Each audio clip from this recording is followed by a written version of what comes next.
नमस्कार, welcome to career 247। मैं हूं प्रशांत धवन। सो फाइनली हमने वो कदम उठा लिया है जो बहुत पहले उठा लेना चाहिए था। सभी पाकिस्तानी सेलिब्रिटीज को, यूट्यूबर्स को, जो भी सोशल मीडिया पे इनके लोग थे, सबको भारत में ब्लॉक कर दिया गया है।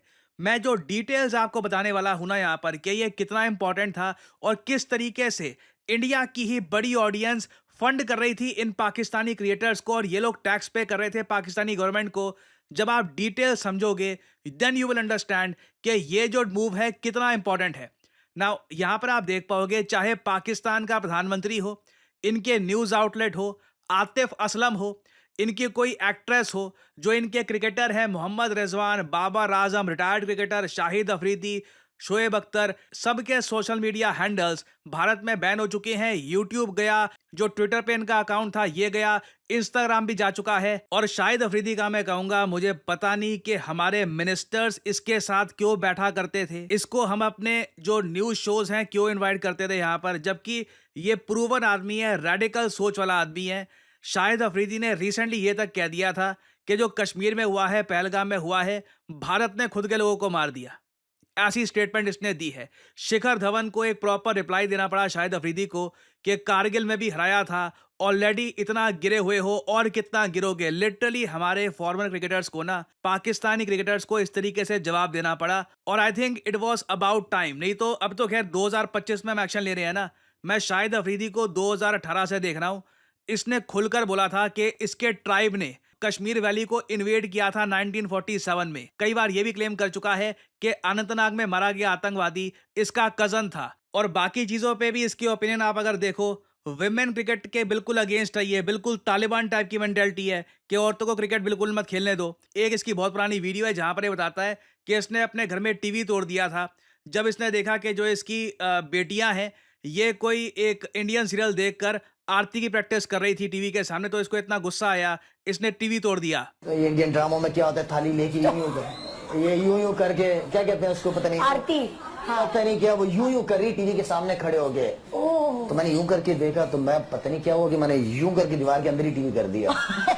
तो वो अब ऐसी मेंटेलिटी वाले आदमी की जो एनजीओ है ना, उसको पैसा भारत की तरफ से जा रहा था लंबे समय तक। कई हमारे फेमस क्रिकेटर जैसे कि युवराज सिंह, हरभजन सिंह, इन्होंने अपील करी थी कि शाहिद अफरीदी की जो फाउंडेशन है इसको डोनेशन दो। हालांकि बाद में दोनों क्रिकेटर्स ने रिग्रेट किया कि हमें ऐसा नहीं करना चाहिए था, आज के बाद ऐसा कभी नहीं करेंगे, क्योंकि तब तक शाहिद अफरीदी असल में क्या था लोगों के सामने आ चुका था। सिमिलरली आप अगर देखो शोएब अख्तर का जो यूट्यूब चैनल था अभी भी है, वहां पर मिलियंस ऑफ सब्सक्राइबर्स हैं और उधर आप देखोगे आराम से 70 टू 80% के आसपास इंडियन सब्सक्राइबर्स होंगे। और जो शोएब अख्तर के 3 मिलियन सब्सक्राइबर्स का यूट्यूब चैनल था ना, उसका हाल अब ये हो चुका है। सिमिलरली बहुत सारे पाकिस्तानी यूट्यूब चैनल्स का हाल आपको ऐसा दिखेगा।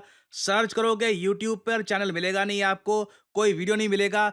इंडियन इंटरनेट स्पेस से इनको गायब कर दिया गया है। अब आप एक बार को सोच कर देखना, आप एक बार को कह सकते हैं मगर ये क्यों किया गया, इससे क्या फर्क पड़ता है। एक साइजेबल इंडियन पॉपुलेशन अख्तर की वीडियो देखती है, अख्तर उससे मिलियन 2 मिलियन व्यूज कमाता है, ऑब्वियसली यूट्यूब उसको पैसा देगा उसके हिसाब से।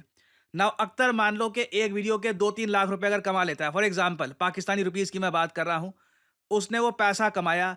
अब उस पैसे का एक साइजेबल परसेंटेज, आराम से 30-25% वो पाकिस्तान की सरकार को पे करेगा टैक्स के रूप में। तो लिटरली इंडियन ऑडियंस ना इनडायरेक्ट तरीके से पाकिस्तानी गवर्नमेंट, एक ऐसी हॉस्टाइल गवर्नमेंट जो एक रोग स्टेट है, जो आतंकवाद को संरक्षण देती है, उसको प्रोटेक्ट करती है, जहां पर खुल के बोला जाता है कि इंडिया को इन्वेड करेंगे, इंडिया को अटैक करेंगे, लिटरली हम उनका टैक्स पेयर मनी बढ़ा रहे थे। और मैं आपको एक बहुत ज्यादा इंटरेस्टिंग पॉइंट ये बताता हूं, यहां पर वर्ल्ड बैंक की एक बहुत अच्छी वेबसाइट है जहां पर ये लोग बताते हैं कि एक देश में कितनी प्रतिशत आबादी आज के समय इंटरनेट यूज कर रही है। इधर आप देख पाओगे, यहाँ पर सारा डेटा आपको दिख जाएगा।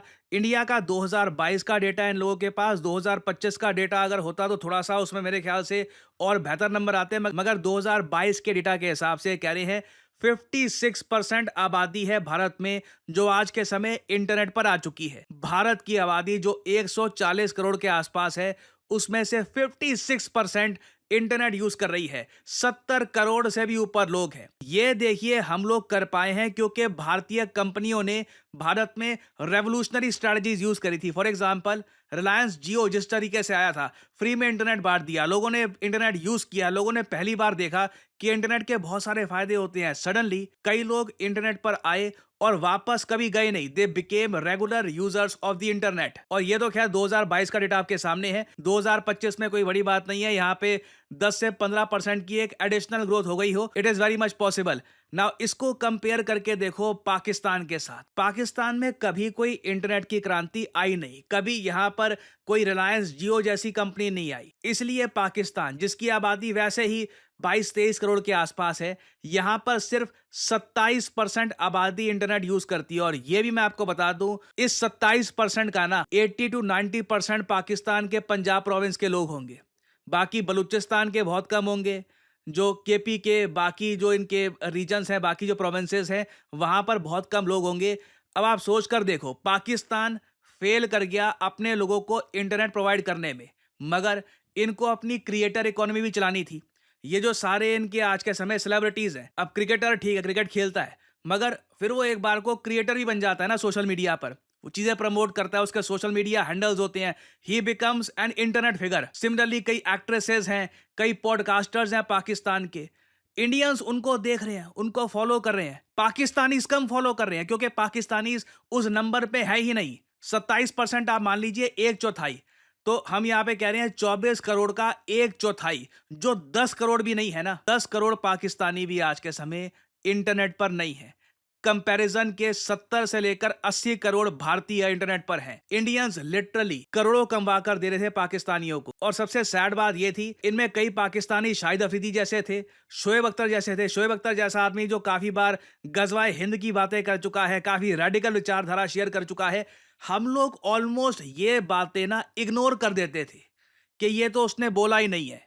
और फाइनली अब भारत सरकार को बड़ा स्टेप लेना पड़ा, वो भी तब जब इनके अब आतंकवादी लिटरली भारत में आकर लोगों को गोलियां मार रहे हैं, टूरिस्ट को अटैक कर रहे हैं। Then we finally had to take a big step. मेरे ख्याल से ये स्टेप हम काफी पहले ले सकते थे। बहुत सारा पैसा जो ये भारत की डिजिटल इकोनॉमी से कमा चुके हैं ऑलरेडी, जो इनके फॉलोअर थे वो तो बन गए ना। अख्तर ने जो 4 मिलियन के आसपास जो सब्सक्राइबर गेन करने थे, वो करके बैठा हुआ है वहां पर। अब हालांकि उसको व्यूज नहीं मिलेंगे उतने, क्योंकि व्यूज आप देखोगे अख्तर के बहुत कम आया करेंगे, ना के बराबर। क्योंकि पहली बात तो पाकिस्तान में इंटरनेट पेनिट्रेशन बहुत कम है। उसके अलावा इंटरनेट यहां पर महंगा भी है, लोगों की कमाई भी कम है, तो लोग इंटरनेट पर आते भी कम है। मैं आपको बता दूं, कई जो इनके फेमस जो भी पाकिस्तान के सेलिब्रिटीज हैं, सडनली इनको पता लग जाएगा कि इनकी असली वैल्यू क्या है। इतने कम लाइक्स आएंगे, इतने कम व्यूज आएंगे, सडनली दे विल रियलाइज कि हम कुछ थे ही नहीं।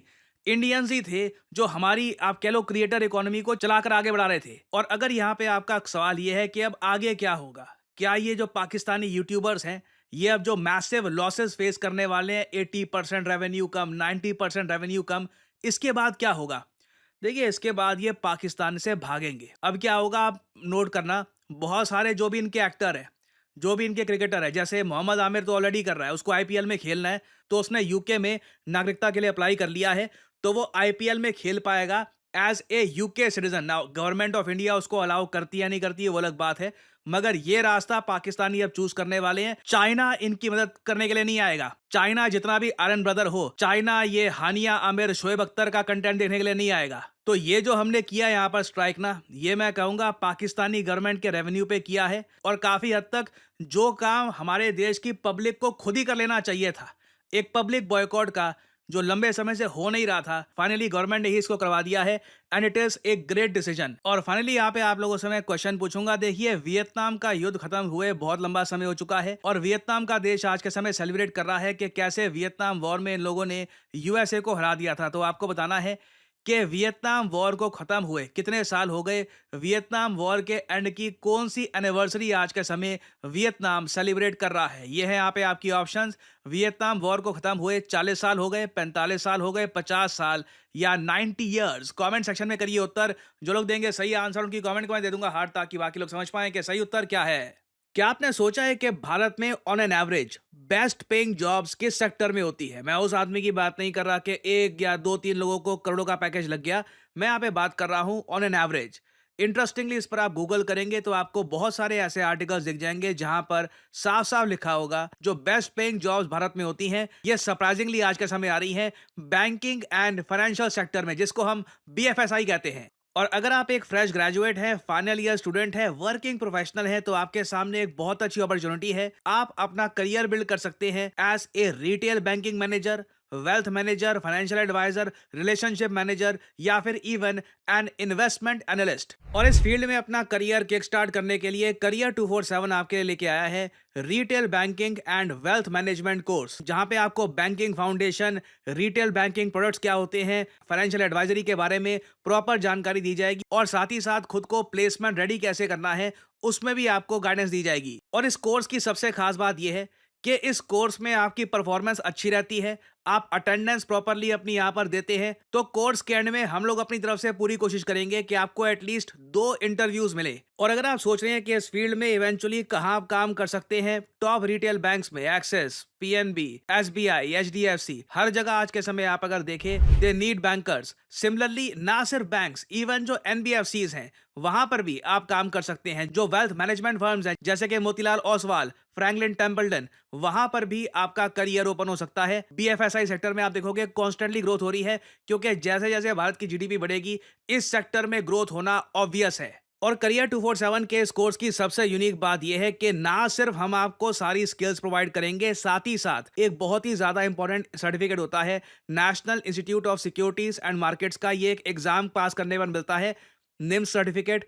इस एग्जाम को कैसे पास करना है, ये सर्टिफिकेट कैसे आप एक्वायर कर सकते हैं, इसके लिए भी आपको प्रिपेयर किया जाएगा, ताकि जैसे ही आपका कोर्स खत्म होता है आप निम्स का एग्जाम दे, ऑफलाइन एग्जाम होता है ये, और उसके बाद you can get this certificate from the national institute of securities market. और उसके बाद वेल्थ मैनेजमेंट में जो म्यूचुअल फंड्स का एक बहुत ही बड़ा सेगमेंट है, वहां पर भी अपना करियर आप किक स्टार्ट कर सकते हैं। सो आपको करना क्या है, यहाँ पर करियर 247 की जो ये वीडियो आप देख रहे हैं, यहाँ पर नीचे कमेंट सेक्शन में जाइए। यहाँ पे आपको ये कमेंट सेक्शन में लिंक मिल जाएगा, start your banking and finance career.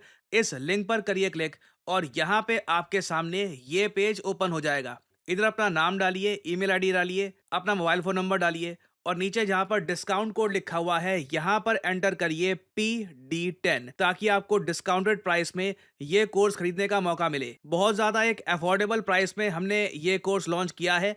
जो फी है इसकी ये 30,000 आपको दिख जाएगी, but after applying the code PD10 आपको एक एडिशनल डिस्काउंट भी यहाँ पर मिलेगा। So make sure to apply the code, नहीं तो बाद में आपको डिस्काउंट मिलने में प्रॉब्लम हो जाएगी। और फिर करियर 247 की टीम की तरफ से आपको कॉल आएगी। आप जो आपके एक्स्ट्रा सवाल हैं क्लासेस को लेकर, टाइमिंग्स को लेकर, सिलेबस को लेकर, ये सवाल आप पूछ सकते हैं। और अगर आपको लगता है कि this is the field for you, यहाँ पे आपका करियर बनना है, you can start your career in the retail banking and wealth management sector. So इसी नोट के साथ यह है वीडियो का अंत। Thank you for listening and as I always say, may the gods watch over you.